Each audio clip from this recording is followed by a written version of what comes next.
Oil உணவு, வெந்து வேகாத உணவு இதெல்லாம் சாப்பிடும்போது என்ன ஆகும்னா அது அந்த நம்ம உடம்பு வந்து எப்போதுமே 98 டிகிரி ஹீட் இருக்கும். நம்ம காலையில் சாப்பிட்ற உணவு நம்ம ஆசனாவில் போய் நின்னோன்னா அதில் வந்து என்னென்னா ஹீட் ஆனோன்னா அது கெட்டியாகிடும். மழை வந்து சந்தனமாக இருக்கும். மழை வந்து சந்தனம் மாதிரி இருக்கும். ஸோ அந்த ஹீட்டை பாடி ஹீட்டில் கெட்டியாகிடும். கெட்டியானோன்னா வராது, உள்ளே இருந்துடும். மதியானம் சாப்பிடணும். மதியானமும் கண்டரை சாப்பிடணும். இப்போ அங்கே இருக்குது தெரு பிரியாணி இருக்குது. அதெல்லாம் வான்னு கூப்பிட்றது தான். நோய் கூப்பிட்ற மாதிரி தான். தெரு அதை சாப்பிட்றோம். அதுவும் உள்ளே போகும். அதுவும் வந்து உள்ள கடாயம் போட்டு கல்லீரலாம் ரொம்ப கஷ்டப்பட்டு இதான் அதெல்லாம் தெரிஞ்சுக்கணும். நீங்கள் இயற்கை உணவு சாப்பிட்டீங்கன்னா 20 நிமிஷத்தில் க்யூர் ஆகிடும். எல்லாம் அது பாட்டுக்கு ரத்தம் தனியாக சத்துக்கள் தனியாக பிரித்து அழகாக பண்ணி தண்ணி கிளியர் ஆகிடும்.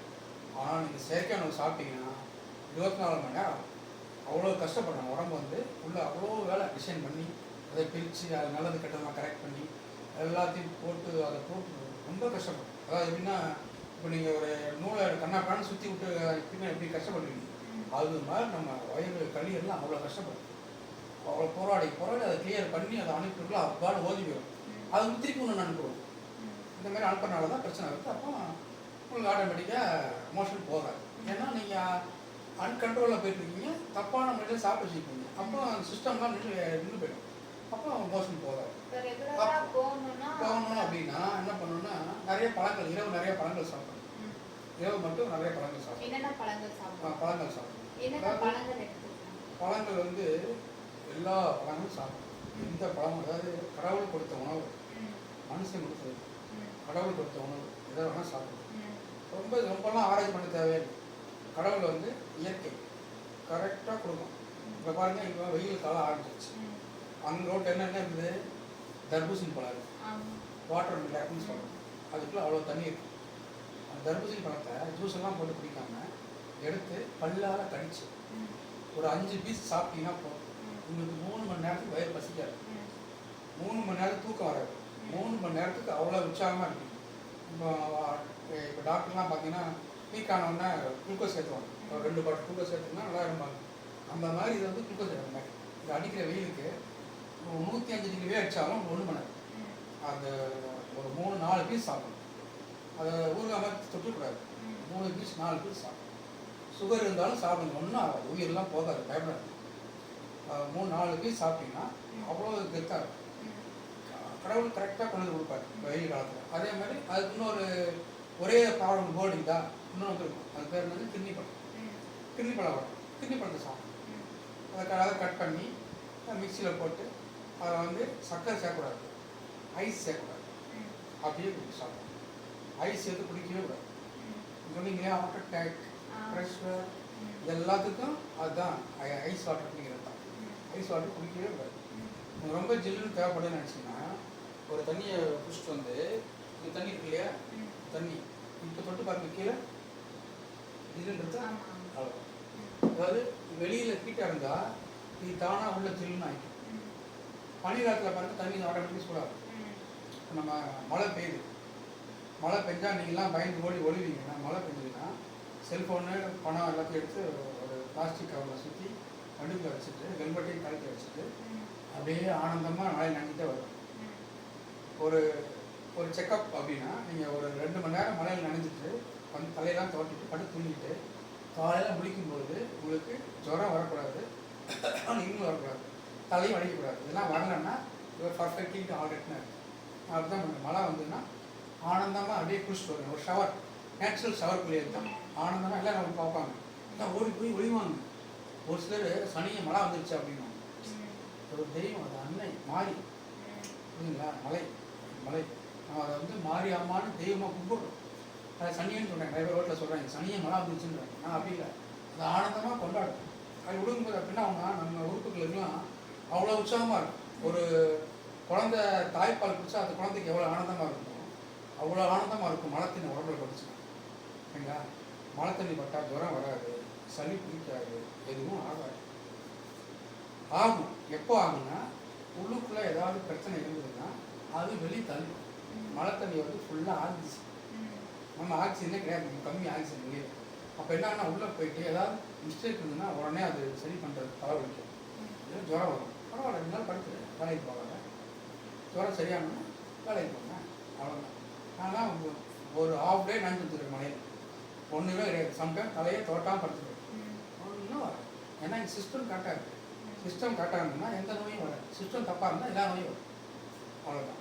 இப்போ கடைசியாக இந்த யங்ஸ்டருக்கு வந்து ஒரு ப்ராப்ளம், அதை நீங்கள் தான் தீர்த்து வைக்கணும்.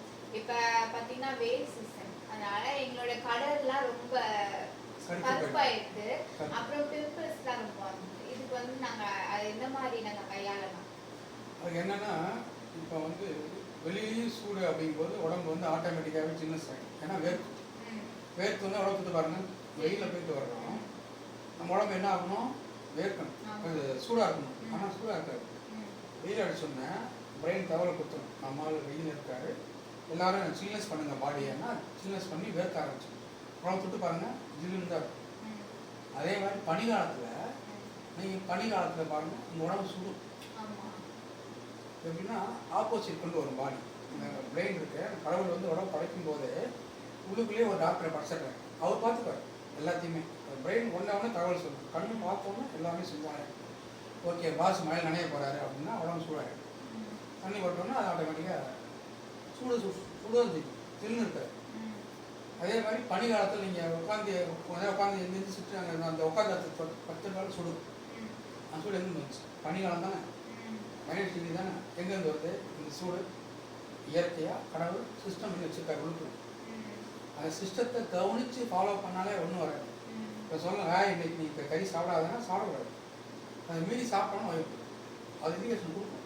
இன்றைக்கி நீ மோர் குடிக்காதுன்னா கொடுக்கூடாது, இன்றைக்கி நீ பழம் சாப்பிடாதுன்னா சாப்பிட மாட்டேன். நான் பழம் சாப்பிட்ற ஆள் தான், ஆனால் எனக்கு உடம்பு சொல்லும் பழம் நீ சாப்பிடாத அப்படின்னா பழம் சாப்பிட மாட்டேன்.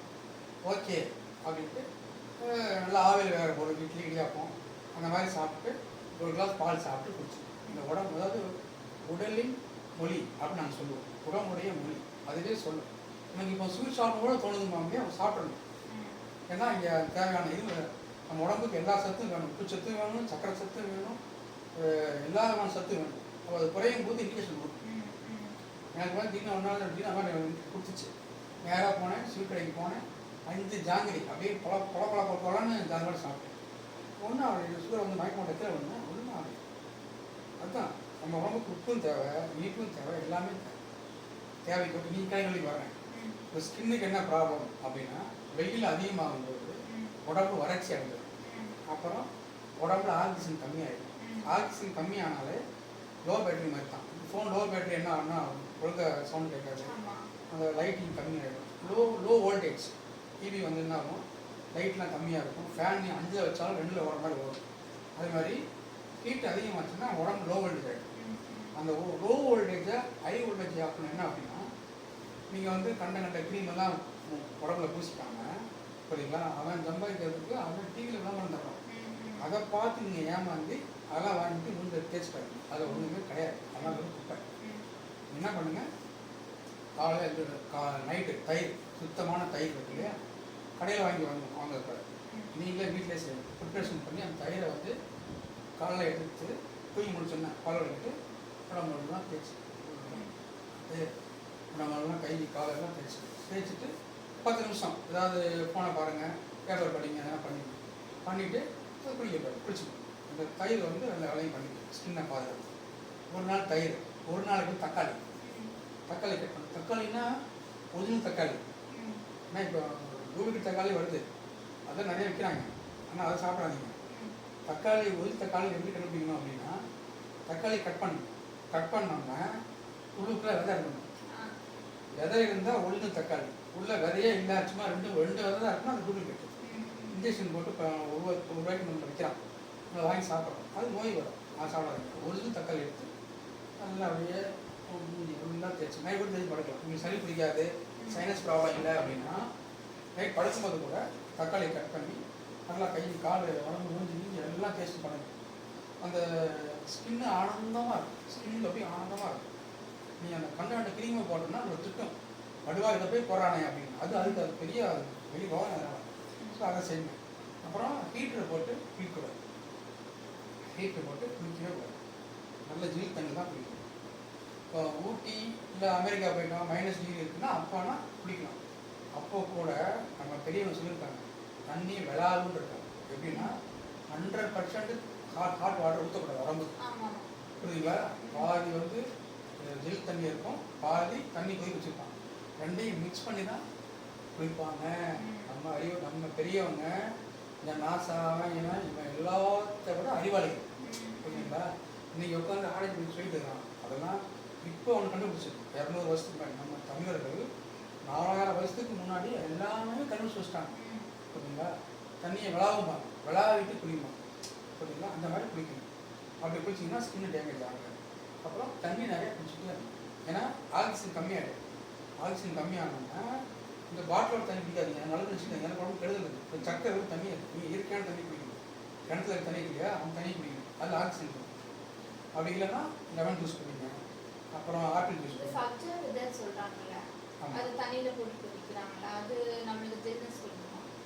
ஜில்னஸ் கொடுக்குறதுலாம் முக்கியம் இல்லை. அதாவது என்னன்னா நீர் சத்து குறைஞ்சு போயிடும். நம்ம உடம்புக்கு ஜில்னஸ் தேவையில்லை, நீர் சத்து குறைஞ்சிடும். இப்போ பார்த்தீங்கன்னா குளிர் காலத்தில் 1 கிளாஸ் தண்ணி குடித்தோம்னா உடனே யூரின் வரும். வெயில் காலத்தில் 2 கிளாஸ் தண்ணி குடித்தா யூரின் வராது. யூரின் வராது. ஏன்னா அது பிளாடருக்கு போய் அது கிட்னிக்கு வேலையே கிடையாது, கிட்னிக்கே போகாது. தண்ணி குடித்தோம்னா நம்ம உடம்பே தண்ணி தேவை, அதுவே உடம்பே எடுத்துக்கும். அதனால் யூரின் வராது. பவுடி தண்ணி பவுடி தாகம் கிடைக்கும், பவுடியும் குடிப்போம், அப்போ உடம்பு எடுத்துக்கும். அதுக்கு மேலே ஓவர்ஃப்ளோ ஆனால் தான் யூரினாக வரும் தண்ணி. வெயில் காலத்தில் நல்லா தெரியும், இப்போ குடிச்சு யூரினே வரலையே அப்படின்னு. ஏன்னா உடம்புக்கு அவ்வளோ தண்ணி தேவை. ஏன்னா வெயில் காலத்தில் தண்ணி தேவை, அப்போது ஆக்சிஜன் தேவை. அப்போ ஆக்சிஜன் தேவைன்னா சொல்லிட்டு பப்பாளி பழம், தர்பூசணி பழம் அதை சாப்பிட்றேன். அதில் ஆக்சிஜன் இருக்குது, தண்ணி இருக்குது. அப்புறம் வந்து இந்த இந்த பவுடர் சொல்லி பிம்பிள்ஸ் தான், அதுவும் அந்த ஓவர் ஹீட்டு. நம்ம உடம்பு வந்து பார்த்தீங்கன்னா ஹீட் ஆகிறோம். 98 மெயின்டைன் பண்ணணும்.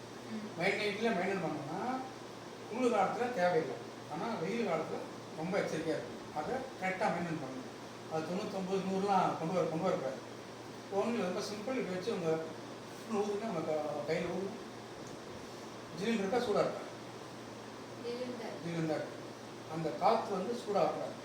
அந்த காற்று வந்து சூடாக வரக்கூடாது. இப்போ பார்த்தீங்கன்னா ஏடிஎம், இந்த சில கம்ப்யூட்டர் சென்டர்லாம் போனீங்கன்னா அதுக்கு மட்டும் கம்ப்யூட்டர் வச்சு ஏசியில் வச்சுருப்பாங்க. ஏன்னா அதுக்கு வந்து அந்த டெம்பரேச்சரில் இருந்தால் நல்லா வேலை செய்யும்.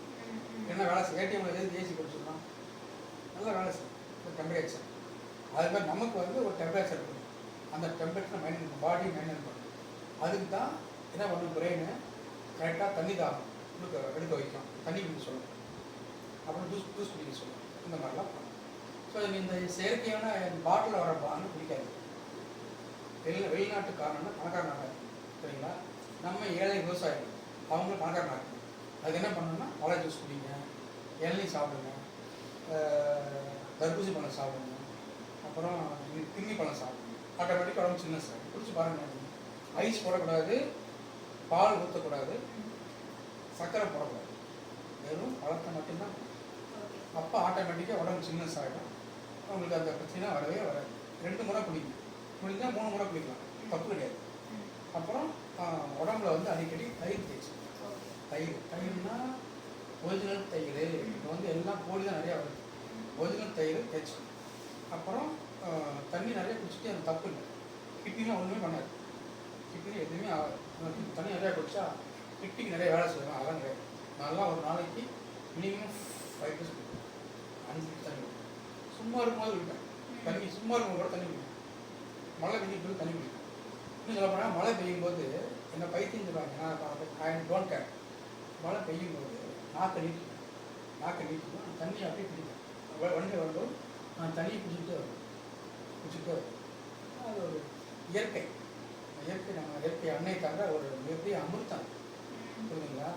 வண்டியில் வரும்போது ஹெல்மெட்டை கட்டிட்டு வச்சுட்டு நாக்கை நீட்டு தண்ணி குடிச்சிட்டே வரும். அது ஃபுல்லாக வந்து சாக மாட்டேன், அவ்வளோதான், படுத்துருவேன்.